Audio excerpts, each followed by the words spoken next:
Hi అండి, నమస్తే. Welcome back to our channel. ఈ మధ్య చాలా రోజుల నుంచి వీడియోస్ అప్లోడ్ చేయట్లేనండి. కొంచెం బిజీగా ఉన్నాను. నేను టైలరింగ్ వర్క్ కూడా చేసుకుంటాను కదా ఇంట్లోనూ. ఆ బ్లౌజులు అనేవి కొంచెం ఎక్కువగా ఉన్నాయన్నమాట. దానివల్ల నేను వీడియోస్ రెగ్యులర్గా పోస్ట్ చేయలేకపోతున్నాను. ఇది మా పిల్లల కోసం నేను వెజ్ శాండ్విచ్ తయారు చేశానండి. అది కూడా అన్ని ఇంట్లో ఉన్న ఐటమ్స్ తోటే ప్రిపేర్ చేశానమాట. అందుకోసమని ఇది ఒక చిన్న వీడియో కింద షూట్ చేశాను. ఈ వీడియోని ఈరోజు నేను మీకు షేర్ చేస్తున్నాను.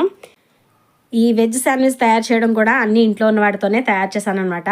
ఎక్కువ హడావిడి లేకుండా ఒక 5 నిమిషాల్లో దీన్ని చక్కగా ప్రిపేర్ చేసేసుకోవచ్చు. ఒక బౌల్లోకి సన్నగా తరిగిన క్యాబేజీ తరుగు, క్యారెట్ తరుగు, క్యాప్సికమ్ తరుగు, పచ్చిమిర్చి తరుగు, కొద్దిగా కొత్తిమీర తరుగు వేసుకోవాలి. అలాగే మీ టేస్ట్కి సరిపడగా కారం, ఉప్పు, మీరు వేసుకుంటే గరం మసాలా అయినా చాట్ మసాలా అయినా ఉంటే ఇవి 2 కూడా వేసుకోవచ్చు. టేస్ట్ బాగుంటుంది. అలాగే ఒక అరకప్పు పెరుగు వేసుకున్నానండి. ఇది కొంచెం లూజ్గా ఉందన్నమాట పెరుగు. మీరు ఇంకా కొంచెం గట్టిగా ఉన్న పెరుగు వేసుకుంటే ఇంకా బాగుంటుంది. నా దగ్గర ఉన్న పెరుగుని కొంచెం ఒక 1/2 కప్పు వేసి ఇదంతా ఒకసారి మిక్స్ అయ్యేటట్టుగా కలిపేసుకున్నాను.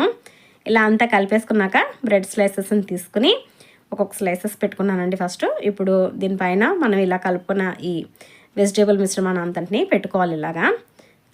ఇలా అంతా పెట్టేసుకుని స్లైసెస్ పైన మీరు ఉంటే చీజ్ని తురుముకుని వేసుకోవచ్చు. లేదు అంటే స్లైసెస్ ఉంటాయి కనుక స్లైసెస్ని కూడా పెట్టుకోవచ్చు. మీకు ఇంకా కొంచెం టైం ఉంటే ఈ బ్రెడ్ స్లైసెస్కి ఇంకా మీరు గ్రీన్ చట్నీ అవి కూడా అప్లై చేసుకుని లేదా టమాటా కెచప్ అప్లై చేసుకుని కూడా చేసుకోవచ్చండి. నేను హడావుడిగా చేయడం వల్ల ఇలా చేసుకుంటున్నాను. దీనిపైన చీజ్ స్లైసెస్ని పెట్టుకుని మరొక బ్రెడ్ స్లైసెస్ పెట్టేసుకున్నాను. ఇప్పుడు స్టవ్ మీద ప్యాన్ పెట్టుకుని దాంట్లోకి కొంచెం బటర్ కానీ నెయ్యి కానీ మీ దగ్గర ఏది అవైలబుల్గా ఉంటే అది వేసుకోవచ్చు. నేనైతే నెయ్యి వేసుకుని ఈ శాండ్విచ్ని స్టవ్ మీద ప్యాన్ పైన పెట్టేసుకున్నాను. ఇవి ఒకవైపు చక్కగా కలర్ వచ్చేంత వరకు ఇలా కాల్చుకుని రెండో వైపుకి తిప్పుకోవాలి.